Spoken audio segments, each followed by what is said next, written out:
안녕하십니까. 생명과학 2를 가르치고 있는 백호 선생입니다. 자, 2026 대수능 9월 평가원 모의고사 생명과학 2 해설 강의 하겠습니다. 자, 전반적인 난이도 총평을 좀 하도록 하겠습니다. 지금은 어제 9월 3일 날 모평을 받고요. 하루가 지났습니다. 그래서 학생들의 등급 컷, 정답률 이런 피드백이 어느 정도 된 상태로 내가 좀 할게요. 전반적인 난이도는 예상보다 높았다라고 볼 수 있습니다. 좀 어렵긴 했어요. 근데 예상보다 높았다라는 이 단서를 붙인 이유는 뭐냐 그러면 6월 모평이 워낙 쉽게 나옵니다. 그건 다 알죠. 범위가 전반부밖에 안 되고 그리고 학생들이 학습량이 아주 충분치 않다라는 전제하에 굉장히 쉽게 냅니다.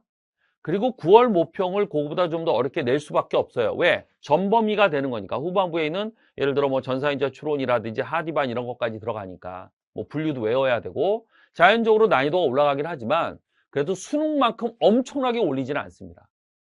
그래서 어느 정도 올리고 난 다음에 수능이 그거보다 조금 더 난이도를 높이는 수준이 되는데 올해는 9월 모평이 상당히 난이도가 높았습니다. 작년 수능과 비슷한 수준으로. 오케이? 6월 모평보다는 훨씬 더 어렵긴 하죠. 작년 구모도 작년 수능과 좀 비슷했어요. 작년 구모보다 작년 수능이 한 0.5문제 어렵다라고 나는 이제 주관적으로 판단을 하는데 약간 비슷하다라고 봤을 때 올해 구모도 그 정도 수준. 그래서 이렇게 난이도가 나왔기 때문에 생각보다 어렵긴 했네. 그런 생각이 좀 됐습니다. 그럼에도 불구하고 요번에 이제 구모 최종 이제 평가원의 등급 컷이나 이 표준 점수 100분위 점수가 나와야 알겠지만 메가스터디 현재 하루 지난 지금 등급 컷도 그렇게 높지도 않고요. 특히 3등급 커트라인, 2등급 커트라인 많이 낮습니다. 표준 점수도 꽤 괜찮아요. 쏠쏠합니다. 그래서 여전히 생명과학 2 괜찮은 과목입니다. 상대평가에서도. 선택하신 친구들 잘 하셨어요. 지금은 이제 더 이상 바꿀 수가 없잖아요. 그죠?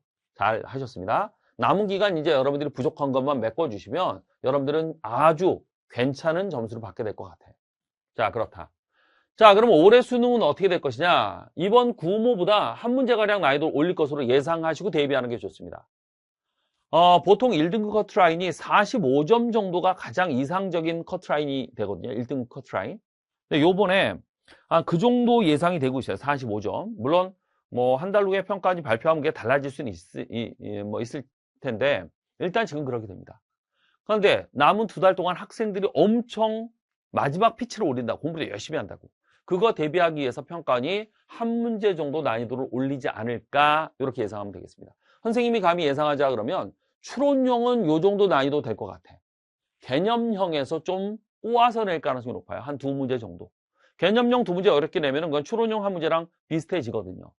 그 정도 예상하시면 되고 아니면 추론형을 엄청 어렵게 낼 수도 있고 약간 그렇다. 그 정도 예상하시면 되고 이번 9월 모평 문제 구성은 14문제 플러스 추론형 6문제가 되는 거고 그중에 개념형은 정말 이거는 쉬웠어요. 추론형 6문제 중에 4문제가 난이도가 높았습니다. 이것 때문에 예상보다 높았다 얘기하는 거야. 이 6문제 중에 할 만했던 문제가 2문제입니다. 전사인자 추론은 정말 쉬웠고요. 하디바인도 요거는 원래 어려운 이 고난도 문제 유형이야. 근데 요번에 이거 할 만했어. 그냥 수식만 알면 그냥 쭉쭉쭉 순서대로 풀리는 겁니다. 그래서 요 2문제 빼놓고 나머지가 어려웠다. 그렇게 보시면 되고 다시 한번 한 문제 정도 어렵게 낸다 그러면 개념형에서 한 2문제 어렵게 내든지 지업을 내든지 분류를 어렵게 내든지 아니면은 추론형 올린다 그러면 하디바인 같은 거 어렵게 낼 수도 있어. 그리고 전사인자 같은 거로 어렵게 낼 수도 있고 그런 걸 생각하시면 되겠고요. 뭐 특징적인 문항들은 개념형에서는 3번 달걀 삼투인데 요거는 EBS 연계 문항이긴 합니다만 어렵지 않았어요.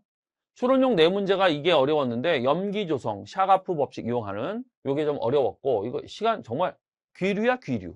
가정에서 이건 아니구나. 그럼 요거구나. 이거 판단해야 되는 거. 14번 DNA 복제. 요 정도는 뭐 예상할 만한 그런 난이도입니다. 이건 할 만했고 호돈 추론. 이거는 누적 돌연변이에다가 귀류를 써야 되는데 역추정해서 올라가야 돼. 아주 돌연변이가 2개가 있거든. YZ. 아주 고약했고 20번 제한요소. 이것도 아주 까다로웠습니다. 생각보다 어려웠어.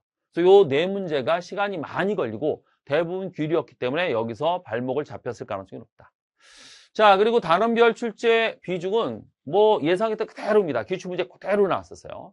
이 정도 얘기합니다. 자, 총평 이 정도 하고요. 1번 문제부터 해설 들어가도록 하겠습니다. 자, 1번. 생명과학자들의 주요 성과 가와나 내용이다. 기억과 내용은 훅과 파스테르. 생물 속생설. 기억은 파스테르가 되겠죠. 특히 미생물 영역에 있어서. 니은은 훅입니다. 로버트 훅. 자, 기억이 아닌, 니은이 훅이죠. 기억은 파스테르입니다. 틀렸고, 니은. 나의 현미경. 훅. 현미경으로 세포를 관찰한 거야. 맞고, 디귿. 가는 나보다 먼저. 하비순환, 훅셀, 레이경, 훅셀.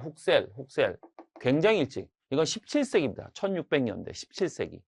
요거는 19세기에 일어난 거야, 파스텔르는. 그래서 정답이 디귿 틀려서 니은 2번. 2번 문제 보겠습니다.